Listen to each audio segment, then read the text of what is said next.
이거 세상에서 제일 귀한 역사 수업 들려줄 테니 재밌게 들어줘. 오프닝송이 이제 꼭 끝나가니까는 집중한다 나랑 약속해줘요.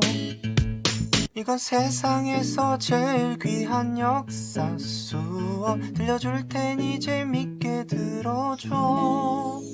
우철쌤의 역사 콘서트. 근초광에 이어서 심리학까지 승승장구하던 백제, 갑자기 위기를 맞게 됩니다. 이에 영향을 끼친 나라가 있었는데요. 바로 고구려였습니다. 당시 고구려의 어떤 왕이 즉위했길래 백제의 위기가 시작되었는지 살펴보겠습니다. 진사왕과 아신왕 때 일입니다. 기원 후 5세기 부근인데요. 이때부터 백제는 위기가 시작됩니다. 먼저 고구려는 당시 19대 광개토대왕이었어요. 자, 이 광개토대왕이 있을 때 백제는 16대 진사, 17대 아신왕이었습니다. 무슨 일이 있었냐? 고구려가 먼저 16대 진사왕 때 백제를 공격해서 승리하게 됩니다. 이때 백제는 당연히 패배하게 됐고요. 이어서 17대 아신왕 때도 고구려가 백제를 공격하게 되면서 승리하게 되고요. 백제는 당연히 패배하게 됩니다. 이것을 알 수 있는 기록이 바로 삼국사기에 왕이 패수해서 백제를 크게 대패시키고 8천여 명을 사로잡았다라는 내용을 통해서 알 수 있고요. 이에 따라 고구려는 한강 북쪽 지역을 점령하게 되고 백제는 한강 북쪽 지역을 고구려에 빼앗기게 되었습니다. 광개토대왕이 죽으면 모든 게 끝날 줄 알았을 겁니다. 하지만 고구려의 광개토대왕 이후에 등장한 왕이 누구죠? 장수왕이죠. 장수왕은 누구냐? 한반도 남진 정책을 실시했던 왕입니다. 고구려 20대 장수왕이 한반도 남진 정책을 시작하게 됩니다. 이에 따라 백제와 신라는 위험을 감지하게 되고요. 백제 20대 비우왕과 신라 19대 눌지 마립관 433년에 군사 동맹을 결성합니다. 이 동맹을 신라와 백제가 동맹을 맺었다라고 해서 나제 동맹이라고 합니다. 이후의 내용을 다루기 앞서 우리 4세기 말에서 5세기의 중국의 상황을 다시 한번 복습하도록 하겠습니다. 먼저 이 당시 중국을 화북과 강남 지역으로 나누어서 설명할 수 있다고 했습니다.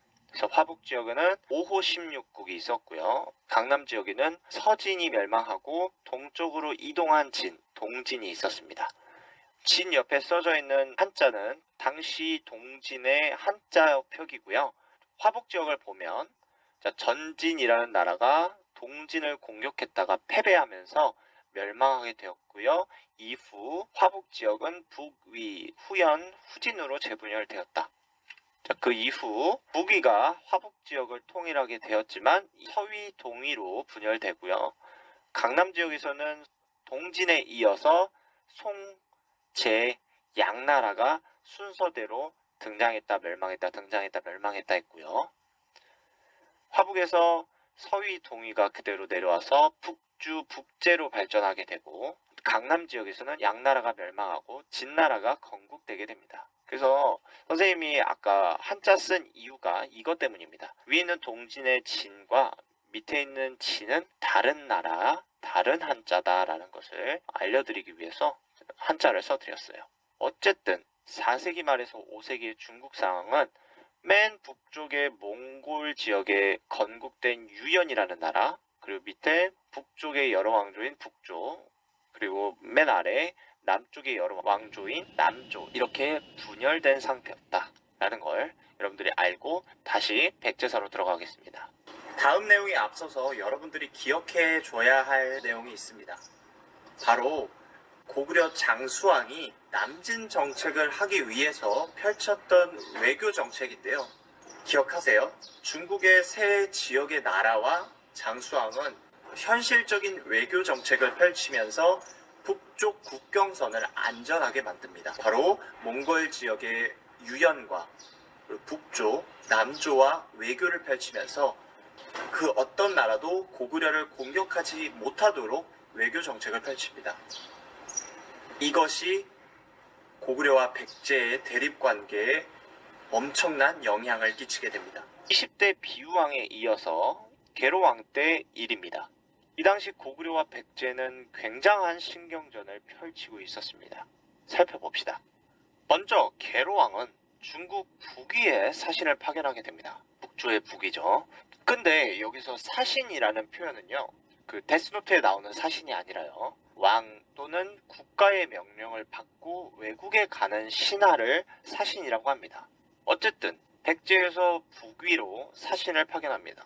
왜 보냈을까요? 바로 북위가 고구려를 공격해주면 고구려가 함부로 백제를 공격하지 못하기 때문입니다. 자, 지도를 보면 북위가 고구려랑 바로 붙어 있잖아요. 그래서 이 북위가 고구려를 만약에 공격하게 된다면 북위 군대를 막아야 되는 고구려 입장에서는 섣불리 백제를 공격할 수 없게 된다라는 겁니다. 남진 정책을 함부로 못할 거라는 거예요. 그래서 백제는 북위에 사신을 보내서 북위에게 고구려가 남쪽 송나라 유연과 외교를 했으니 고구려를 지금 공격해야 북위도 안전할 것이다 라고 설득을 합니다. 하지만 북위는 이미 고구려랑 외교한 상태였습니다.